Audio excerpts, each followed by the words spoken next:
जब हम त्रिपुरा सुंदरी की साधना की बात करते हैं तो हम केवल किसी देवी की पूजा की बात नहीं कर रहे होते, बल्कि हम उस परम चेतना की बात कर रहे होते हैं जो रात्रि की नीरवता में स्वप्नों की नर्म परतों के बीच से झांकती है।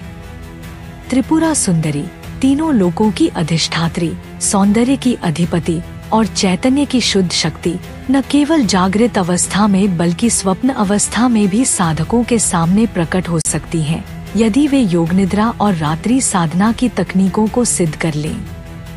यह साधना अत्यंत गुप्त और दुर्लभ है, जिसे केवल परंपरागत गुरु परंपरा में दीक्षित साधक ही जानते हैं। साधक को सबसे पहले स्वप्न योग की समझ होनी चाहिए, एक प्राचीन तांत्रिक विद्या जो बताती है कि कैसे नींद को मोक्ष का मार्ग बनाया जा सकता है। इसमें साधक सोने से पहले विशिष्ट मंत्रों का जाप करता है, विशेष चंदन अथवा कर्पूर से तिलक करता है और फिर मानसिक रूप से श्री चक्र की कल्पना करते हुए त्रिपुरा सुंदरी का आह्वान करता है। धीरे धीरे जब शरीर निद्रा की गोद में चला जाता है तो साधक का सूक्ष्म शरीर जागता है और स्वप्न लोक में प्रवेश करता है। इसी स्वप्न लोक में देवी के दर्शन संभव होते हैं। यह कोई साधारण स्वप्न नहीं होता, यह होता है दिव्य स्वप्न, जहाँ त्रिपुरा सुंदरी स्वर्णिम आभा में प्रकट होती हैं, कभी बालिका स्वरूप में, कभी नवयुवती और कभी महाषोडशी के रूप में। साधक को सिखाया जाता है कि वह स्वप्न में भी चेतना को बनाए रखे। यह तकनीक लूसिड ड्रीमिंग से मिलती जुलती है, परंतु उससे कहीं अधिक ऊर्जात्मक और आध्यात्मिक होती है। योग निद्रा की इस प्रक्रिया में चक्रों को जागृत करने की विधियां जुड़ी होती हैं, विशेष रूप से आज्ञा चक्र और सहस्रार चक्र। त्राटक, मंत्र जाप और विशेष प्राणायाम के माध्यम से जब साधक अपने मस्तिष्क की तरंगों को धीमा करता है तब वह थीटा स्टेट में पहुंचता है। यही वह द्वार है जहां से स्वप्न में त्रिपुरा सुंदरी की उपस्थिति शुरू होती है। तांत्रिक ग्रंथों में वर्णन मिलता है कि रात्रि का तीसरा पहर, विशेषकर ब्रह्मा मुहूर्त से ठीक पहले, देवी के दर्शन के लिए सबसे उपयुक्त समय होता है। एकाग्रता, शुद्धता और आंतरिक समर्पण से साधक धीरे धीरे स्वप्न के भीतर देवी से संवाद करने की शक्ति प्राप्त करता है। यह संवाद शब्दों में नहीं, बल्कि प्रकाश, कंपन और दिव्य संकेतों में होता है।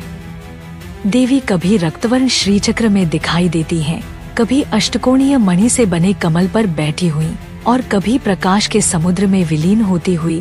प्रत्येक रूप साधक के चित्त को भेद देता है और उसे चेतना की ऊंचाइयों पर पहुंचा देता है। त्रिपुरा सुंदरी को स्वप्न में देखने के बाद साधक की जागृत अवस्था भी बदल जाती है। वह अब केवल एक मनुष्य नहीं रहता, वह स्वयं एक यंत्र बन जाता है, एक दिव्य संप्रेषक जो देवी के संकेतों को अनुभव करता है और उन्हें संसार में कार्यान्वित करता है।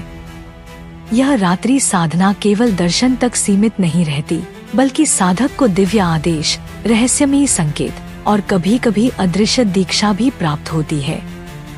त्रिपुरा रहस्य जैसे ग्रंथों में इसका विस्तृत वर्णन मिलता है कि कैसे ऋषि मुनियों ने स्वप्न के माध्यम से दिव्य ज्ञान प्राप्त किया और फिर उसे जगत के हित में प्रकट किया। स्वप्न साधना के इस मार्ग पर चलना आसान नहीं होता। यहाँ साधक को अपने भय, अपने अवचेतन और अपने कर्मों से टकराना पड़ता है, परंतु यदि वह लगातार श्रद्धा और अनुशासन से इस मार्ग पर टिके रहे तो एक दिन वह रात्रि के मौन में वह दिव्य क्षण आता है जब त्रिपुरा सुंदरी स्वयं स्वप्न में प्रकट होकर अपने नेत्रों से साधक के अंतर को चीरती हैं और उसे दिव्यता से भर देती हैं। और जब साधक उस मौन की गहराई तक पहुंच जाता है, जहां विचार भी विलीन हो जाते हैं और केवल शून्य बचता है, वहीं से त्रिपुरा सुंदरी की उपस्थिति शुरू होती है।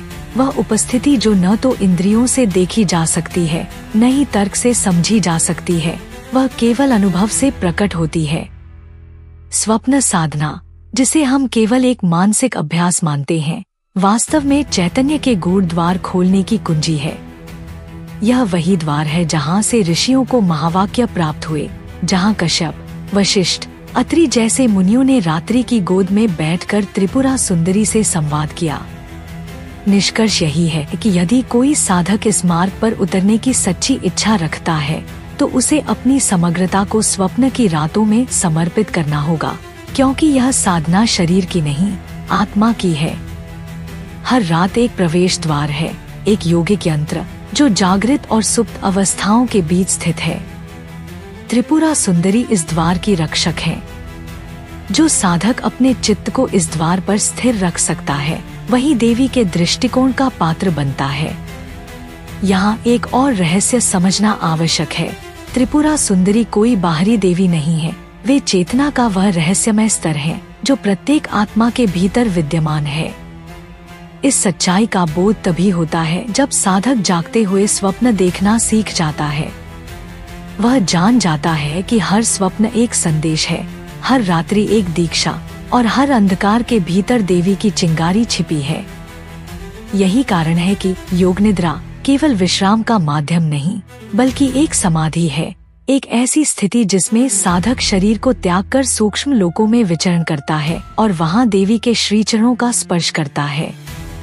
कुछ साधकों के लिए यह प्रक्रिया सहज होती है, जबकि कुछ को वर्षों की तपस्या के बाद एक क्षण मिलता है, लेकिन वह एक क्षण ही उनके समस्त जीवन को बदल देता है।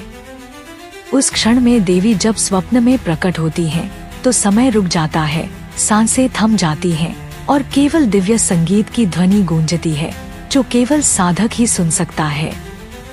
त्रिपुरा सुंदरी उस दिव्यता की प्रतीक है जो हमें यह याद दिलाती है कि हम केवल शरीर नहीं, आत्मा है, और आत्मा की भाषा केवल मौन है, ध्यान है, स्वप्न है। उनका स्मरण ही ऊर्जा को रूपांतरित कर देता है। साधक का चेहरा तेजस्वी हो जाता है, उसकी आंखों में रहस्य समा जाता है और उसकी उपस्थिति ही एक शक्तिशाली यंत्र बन जाती है। यही कारण है कि कुछ साधकों से मिलते ही हमें कंपन महसूस होता है। वह कंपन त्रिपुरा सुंदरी की ऊर्जा का होता है जो उन्होंने स्वप्नों में प्राप्त की होती है। निष्कर्षतः, यदि आप त्रिपुरा सुंदरी की स्वप्न साधना करना चाहते हैं, तो पहले अपने भीतर मौन को स्थापित करें, रात्रि को पूजा करें, चंद्रमा की रश्मियों में ध्यान करें, श्री चक्र का ध्यान करें और स्वप्न में जाने से पहले केवल एक ही प्रार्थना करें, हे माता, मेरे स्वप्नों में प्रकट होइए, मुझे दीक्षा दीजिए और मेरा जीवन रूपांतरित कीजिए। यही वह मंत्र है जो कालांतर में साधकों को स्वप्न सिद्ध बना देता है। ऐसे साधक जो दिन में मौन रहते हैं परंतु रात्रि में देवी से संवाद करते हैं।